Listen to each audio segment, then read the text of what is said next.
Electrical vehicle తీసుకుంటే నడి రోడ్లో ఇలానే నిలబెట్టేస్తుంది. ఏత టాప్ మోడల్ ఇది. నెగెటివ్ రివ్యూ వీడియో పెడతానని చెప్పి నేనైతే ఎప్పుడు అనుకోలేదు.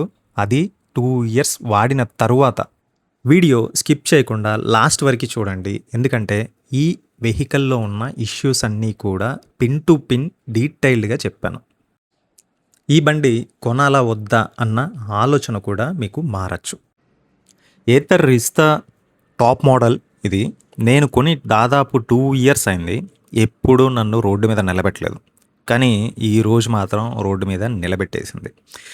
నడి రోడ్డు మీద నిలబెట్టేసింది. ప్రాబ్లమ్ ఏంటి అనేది నాకు అర్థం కావట్లేదు. రివర్స్ మోడ్ పని చేయట్లేదు. జిప్ మోడు, ఎకో మోడ్‌లోనే చూపిస్తోంది. బట్ ఇండికేటర్స్ 2 పనిచేస్తున్నాయి. యాక్సిలరేటర్ ఇస్తే కొంచెం మూవ్‌మెంట్ ఉంది కానీ అది కూడా ఎక్కువ లేదు. సో, దీని ఛార్జింగ్ చూస్తూ ఉంటే 63%, రేంజ్ వచ్చి 1 kilometre. Eco mode okay. Accelerator ఇస్తూ ఉంటే వెళ్తోంది. బట్ ఎక్కువ స్పీడ్ అయితే వెళ్ళట్లేదు. జస్ట్ అలా 26 కిలోమీటర్స్ మించి వెళ్ళదింక. నువ్వు ఎంత యాక్సిలరేటర్ ఇచ్చినా కానీ వెళ్ళట్లేదు. ఇది ఒక టెక్నికల్ గ్లిచ్ అని నాకు అర్థమైంది. ఓకే. ఇక్కడ ఏం చేయాలి అనేది నాకైతే అర్థం కాలేదు. లాస్ట్ టైం కూడా ఇలానే మా వైఫ్‌తో బయటెళ్ళినప్పుడు ఒక్కసారి ఇలానే సేమ్ ప్లేస్, సేమ్ సిట్యుయేషన్ ఇలానే జరిగింది. బట్ అప్పుడైతే నేను ఒక 5-10 మినిట్స్ అలానే వదిలేశాను. ఏం చేయాలో తెలియక. కానీ ఈరోజు నేను మీకు ఒక చిన్న టిప్ అయితే చెప్పగలుగుతాను. ఎందుకంటే ఇది నేను ఈ ప్రాబ్లమ్ ఫేస్ చేస్తున్నది సెకండ్ టైం. ఇక్కడ మీకు నోటిఫికేషన్ బార్‌లో కొన్ని ఆప్షన్స్ అయితే కనబడతాయి. జస్ట్ సెట్టింగ్స్‌లోకి వెళ్ళండి అండ్ ఆటో హోల్డ్ అనేది ఆఫ్ చేయండి ఒకసారి. నేనెప్పుడూ ఆన్‌లోనే పెట్టుకుంటాను ఆటో హోల్డ్. సో, ఒక్కసారి దాన్నైతే ఆఫ్ చేయండి. సెట్టింగ్స్‌లోనే మీకు నోటిఫికేషన్ అని ఒక ఆప్షన్ ఉంటుంది. ఈ నోటిఫికేషన్స్ అనేది క్లిక్ చేశారు అంటే అక్కడ లో పవర్ మోడ్‌కి షిఫ్ట్ అయింది వెహికల్. సో, మీకు రైడ్ అయితే వెళ్తుంది. అంటే 20 కిలోమీటర్స్, 26 కిలోమీటర్స్ వెళ్తది కానీ బట్ పవర్ అనేది ఇంటర్నల్ ఎర్రర్ వల్ల అలా జరిగింది అని చెప్పి ఇక్కడ నోటిఫికేషన్‌లో ఉంది. సో, ఇప్పుడు ఏం చేయాలంటే కీస్ అనేది ఆఫ్ చేయాలి. ఆఫ్ చేసి ఒక 5-10 సెకండ్స్ వెయిట్ చేసిన తర్వాత మళ్ళీ ఆన్ చేయండి. సో, వెంటనే ఆఫ్ చేసి ఆన్ చేయొద్దండి. అంటే తిప్పేసి ఒక 2 సెకండ్స్ కాగానే మళ్ళీ ఆన్ చేయడం అలా చేయకండి. ఇలా చేశాక అలానే వెయిట్ చేశారంటే మీకు ఆటోమేటిక్‌గా ఆ ప్రాబ్లమ్ అనేది రిజాల్వ్ అవుతుంది. అండ్ సింపుల్‌గా నోటిఫికేషన్ మాయం. ఇలా చేశాక ఇప్పుడు మీరు కంఫర్టబుల్‌గా మళ్ళీ రైడ్ అనేది స్టార్ట్ చేయండి. రేంజ్ కూడా మనకి ఇంతసేపు 1 కిలోమీటర్ చూపించింది. ఇప్పుడు 69 చూపిస్తోంది. సో, ఎకో మోడ్‌లో రైడ్ అనేది అండ్ ఇప్పుడు ఎకో మోడ్, జిప్ మోడ్ 2 కూడా పనిచేస్తున్నాయి. సో, ఇప్పుడైతే రైడ్ చేసి చూద్దాం. ఇప్పుడైతే ఎలాంటి ప్రాబ్లమ్ లేదనమాట. వీలైతే ఇలాంటి ప్రాబ్లమ్ వచ్చినప్పుడు ఫస్ట్ ఫ్రంట్ బ్రేక్ అండ్ బ్యాక్‌ది 2 ప్లస్ పవర్ బటన్ ఈ 3 ఒకేసారి ప్రెస్ చేసి ఒక 10 సెకండ్స్ పట్టుకున్నారు అంటే అప్పుడు మీకు ఆటోమేటిక్‌గా సాఫ్ట్‌వేర్ అనేది రీసెట్ అవుతుంది. ఇది కీస్ ఆన్ చేసి చేయాలి.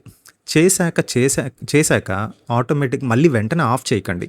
కొద్దిసేపు వెయిట్ చేస్తే ఆటోమేటిక్‌గా రీస్టార్ట్ అవుతుంది వెహికల్. తరువాత మళ్ళీ ఒకసారి ఇలా ట్రై చేయండి. సింపుల్‌గా ఇప్పుడైతే మీరు చూస్తున్నారుగా, సింపుల్‌గా రైడ్ అయితే మనకి 50 నుంచి యాజ్ యూజువల్ బండి నార్మల్ మోడ్‌లోకి అయితే వచ్చేసింది. ఇలాంటి ఇంటర్నల్ ప్రాబ్లమ్స్ అనేవి ఎప్పుడో ఒక్కసారి వస్తాయి. 90%, 95% ఇలాంటి ప్రాబ్లమ్ ఏతర్‌లో రాలేదు కూడా. పర్టిక్యులర్‌గా నాకు తెలిసి ఈ వీడియో ఫస్ట్ టైం అనుకుంటా. ఇలాంటి ప్రాబ్లమ్ మీద వీడియో చేయడం. ఎవ్వరు చేసిందైతే నేనైతే చూడలేదు. సో, నేను కూడా ఫస్ట్ టైం ఇలాంటి ప్రాబ్లమ్ ఫేస్ చేస్తున్నా రీస్తాలో. అండ్ 450Xలో కూడా నేనెప్పుడు ఇలాంటి ప్రాబ్లమ్ అనేది ఫేస్ చేయలేదు.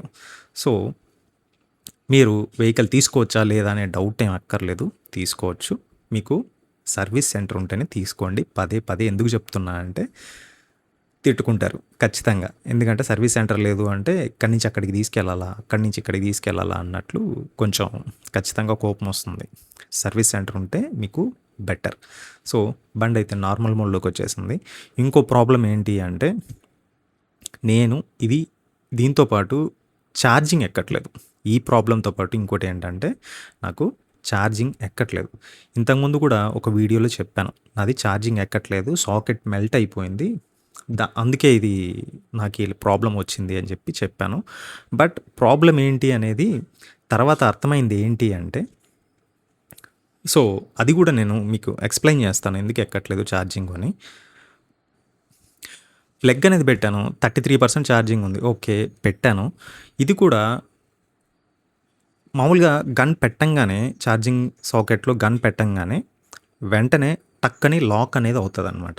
ఒకవేళ లాక్ అవ్వలేదు అంటే మీరు ఆ ఛార్జింగ్ సాకెట్టో లేకపోతే ఏదో ఒక చిన్న పవర్ తక్కువ ఉండడమో ఏదో ఒకటి జరుగుతుంది.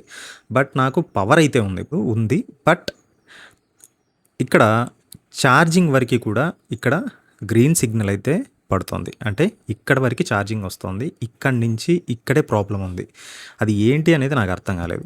ఛార్జింగ్ గన్ పెట్టంగానే మామూలుగా ఆన్ అవ్వాలి. అంటే టక్కని లాక్ అవ్వాలి. లాక్ అవ్వట్లేదు. సరే తీసి చూద్దాం. మళ్ళీ తీసి, మళ్ళీ రీసెట్ చేసి యాజ్ యూజువల్ ఎలాంటి ప్రాబ్లమ్ వచ్చినా ఇలాంటి ఇంటర్నల్ ప్రాబ్లమ్స్ వచ్చినప్పుడు ఫస్ట్ చేయాల్సిన పని ఏంటి అంటే రీసెట్ చేయడం. అలా అని వెహికల్ రీసెట్ అవుతోంది కదా అని చెప్పి ప్రతిసారి చాలామంది ఏం చేస్తారంటే రీసెట్ అవుతూనే ఉంది సాఫ్ట్‌వేర్ అని చెప్పి తీసుకెళ్ళిపోతారు షోరూమ్‌కి. అక్కర్లేదు. మీకు ఏదన్నా ప్రాబ్లమ్ ఉంటేనే మేజర్ ప్రాబ్లమ్ ఏదైనా ఉంటేనే తీసుకెళ్ళండి. ఇప్పుడు కూడా చూసారంటే కీస్ ఆన్ చేసి ఛార్జింగ్ అసలు లాక్ అవ్వాలి. అవ్వట్లేదు. చాలా సేపు నేనేం చేశానంటే తర్వాత షట్ డౌన్ చేసేసి సైలెంట్‌గా వెళ్ళిపోయా. కొద్దిసేపు వదిలేసి వెళ్ళిపోయా. ఒక 1-2 అవర్స్ షట్ డౌన్ చేసి గమ్మున సైలెంట్‌గా వెళ్ళిపోయా. రేపు తెల్లారి షోరూమ్‌కి తీసుకెళ్దాం. ఏంటిది ఎప్పుడూ రాలేదు నాకిది అని చెప్పి. ఫాస్ట్ ఛార్జింగ్ కూడా పెట్టి చూద్దాం ఒకసారి. ప్రాబ్లమ్ ఏంటి? సాకెట్టా ఏంటి అనేది తెలిసిపోతుంది కదా అనుకున్నా. బట్ ఇక్కడ నేను లైట్ తీసుకొని సరే లాస్ట్ ట్రైల్ ఒకటి చేద్దామని చెప్పి ఎలా షట్ డౌన్ చేయాలో కూడా చూపిస్తాను. సో ఇలా ఆప్షన్ వచ్చాక కీస్ అనేది ఆఫ్ చేశాక షట్ డౌన్ అయిపోతుంది. ఒక 2 అవర్స్ తర్వాత మళ్ళీ వచ్చి ఛార్జింగ్ పెట్టాను. ఛార్జింగ్ అనేది ఎక్కుతుంది. ఏంటి ప్రాబ్లమ్ అనేది నాకప్పుడు అర్థం కాలేదు. తర్వాత ఇంటికెళ్ళాక లైట్ ఆన్ చేసినప్పుడు నెట్‌లో కూడా జెమినీని అడిగినప్పుడు ఏం చెప్పిందంటే అది ఛార్జింగ్ పవర్ సప్లై అనేది అప్ అండ్ డౌన్స్ ఉంటాయి. ఒకవేళ వోల్టేజ్ తక్కువ ఉన్నా గానీ మీ వెహికల్ అనేది ఛార్జింగ్ ఎక్కదు అని చెప్పింది. సో ప్రాబ్లమ్ వెహికల్‌ది కాదు, సాకెట్‌ది కాదు, నాది. నా ఇంట్లో ఉన్న పవర్ సప్లై అనేది నాకు అర్థమైంది. ఓకే. అంటే ఎర్తింగ్ సరిగ్గా లేకపోయినా కానీ అలాంటి ఇష్యూస్ వస్తాయి అని చెప్పారు. ఇప్పుడైతే బాగానే ఛార్జ్ అయితే ఎక్కుతోంది. మీరు టెన్షన్ పడి పరిగెత్తుకుంటూ వెళ్ళిపోయి ఏదో అయిపోతుంది అని మాత్రం భయపడాల్సిన పని లేదు. నేను ఫేస్ చేసిన ప్రాబ్లమ్స్ ఈ 2. మీరు ఏథర్ మీద ఏదన్నా ఒక ఇష్యూ ఫేస్ చేసి ఉంటే చెప్పండి. దాని గురించి కూడా ఏదన్నా డౌట్ ఉంటే నేను క్లారిఫై చేస్తాను. This is Ravi Shastri. Thank you for watching.